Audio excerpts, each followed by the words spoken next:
Golf Central on YouTube, brought to you by Apex Irons from Callaway. Hey there, I'm George Savaricas with Jim Gallagher Jr. Amanda Blumenhurst, the leaderboard for the Amundi Evian Championship. Jeongeun Lee6, the headliner, thanks to a 10-under 61. She has a 3-shot lead over Arya Jatanagarn, Pajari, and Anna Karn. And Jeongeun Lee6's 61 ties the lowest round ever in a major, men's or women's. The previous mark, Hyoju Kim did this 7 years ago at the 2014 Amundi Evian Championship.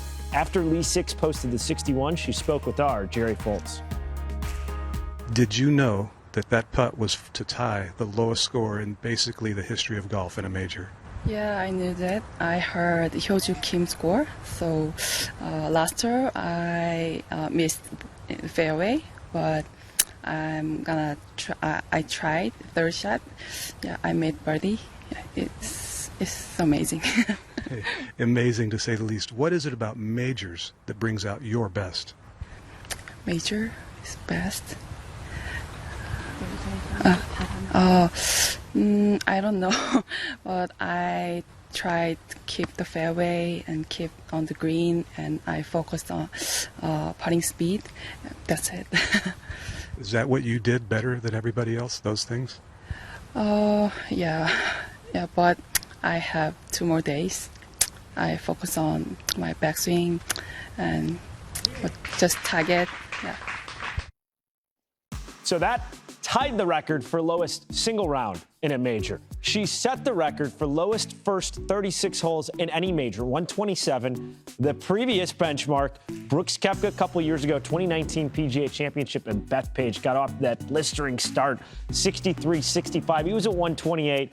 Jeongeun Lee6 now at 127. She had spoken about her discomfort with her golf swing as recently as, yesterday. And then goes out and does this today. How do you flip a switch as a professional golfer and get into this type of zone? It's very impressive. We've seen that a lot, though, this year. The ability for players to leave it on the driving range and say they had their most uncomfortable warm-up and then go out and shoot one of their lowest rounds of the year. It's a very mental part of the game, being able to put that aside.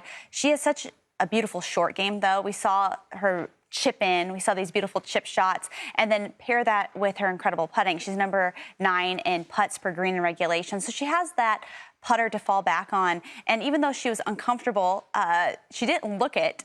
She really focused, she said, on just finding the fairway. Just was played safe golf. She didn't try to be super aggressive and kind of had her putter do all the work, and she just focused on the speed of the putts. And I think David Buhai, who caddies for us, said the same thing. She was as focused today, really, this all week than she's been the whole year. And he just sat back and said, I'm staying out of the way, keep my mouth shut and let her go. And I think there's a point to that. I think you talk about being comfortable, and I think the great players are being able to be comfortable in uncomfortable situations, meaning sometimes your swing doesn't feel 100%. With her swing, it's been a little bit different than it was a couple of years ago. It's got a little different shape to it, but the rhythm, and when you get under pressure, that kind of changes. But I think she's found something here, and she does. She plays very smart. She doesn't make a lot of mistakes. I followed her last week, a few holes. She played with MJ Hirsch. She hit the ball fairly decent, had a few misses, but this week she is really on. To shoot 61 is just phenomenal. And I think just being focused and relaxed and getting out of your own way, I think that's the biggest thing.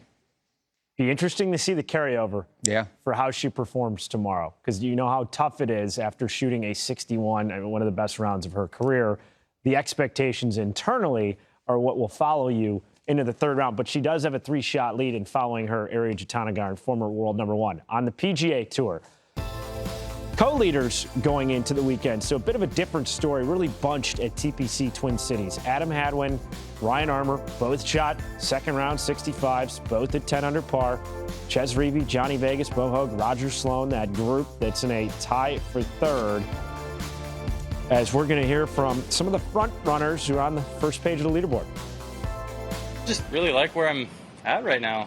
Hitting the ball solid, making a lot of good decisions on the golf course, putting well. Tough to end with a bogey, but at the same time, nice to get that bogey out of the way. We don't have to think about being bogey-free anymore. but sets us up for a good week. Play solid overall, nothing great. I just feel like I was just managed my game, fairly well until the last hole pretty much. Made a couple of bogeys on 13 and 14, hitting pretty good shots that ended up in really awkward places. But felt like I played solid. I feel like I'm keeping the ball in play pretty well, giving myself enough chances.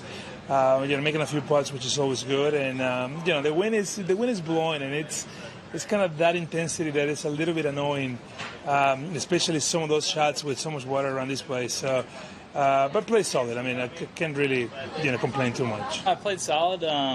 Played a good round yesterday, and it's nice to get back out and put another one, with it.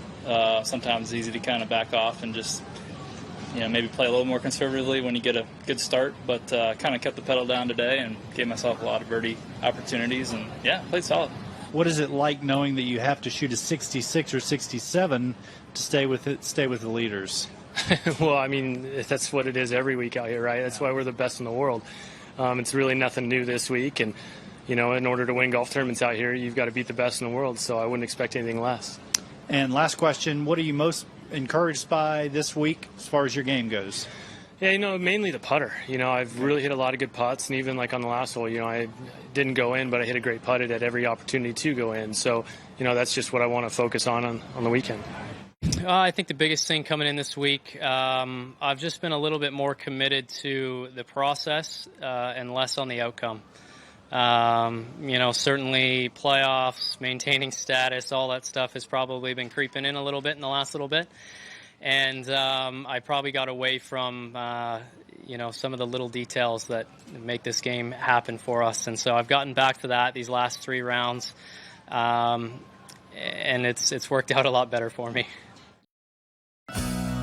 The Bubble Boys, they're walking a tightrope. Of course, the all-important number, 125. You see Ches Reavie, Adam Hadwin just inside of it, Bryce Garnett, Ricky Fowler, some of the other names. We can only fit so many on this graphic. Not pictured Ryan Armour, who's the co-leader with Hadwin, he's at 135, so he would be on the outside looking in. You're Hadwin talking about how his focus had diverted to thinking about, am I going to keep my job, or what, am I going to make the playoffs? How hard is it then to put that kind of off to the side and just focus on the task at hand? That's the big challenge. Oral Hershiser told me one time, I was sitting at a basketball game with him, I said, I'm struggling with this. I'm not doing this. He goes, stick to the process. Don't get result-oriented. Easier said than done, and I think Adam hit something that maybe makes some sense to him. But you've got to try to block out the noise. You've got to know you've put some time in. It's amazing these guys get it done when they have to under this pressure, but it's there. And it's strangles you if you're not careful, and that's the thing you got to be aware of, is just go out and try to relax the best you can, Amanda, because that's the toughest part. Oh, it is. But then you have also some players who thrive in that. Yeah. Some players like Brooks Koepka, who seems to really just shine at the majors. And then some of these guys, this is almost a tournament within a tournament, needing to perform well to keep going, to make the FedExCup. So maybe they like having that pressure. That gives them that little bit of fire that kind of wakes them up and makes it not just another tournament. Yeah, I'd rather sleep in and have this kind of pressure, that's for sure, because it's a lot of pressure. I've been on that bubble, and it is no fun. And I'm just admire the guys that are able to pull off when they have to, and they always wonder themselves, what happened? Why don't I have it the rest of the year? They find something that 1 week, and that 1 week bleeds into the next week and the next one. Amanda, I know you're a baseball fan. Oral Hershiser, you're going to basketball games with him? Well, I was at a Magic game. I mean, that's a true pro. We should start calling you pro. That's what I think. Right? I like it. For Amanda Blumenhurst, pro, and George Savarikas, thanks for joining us.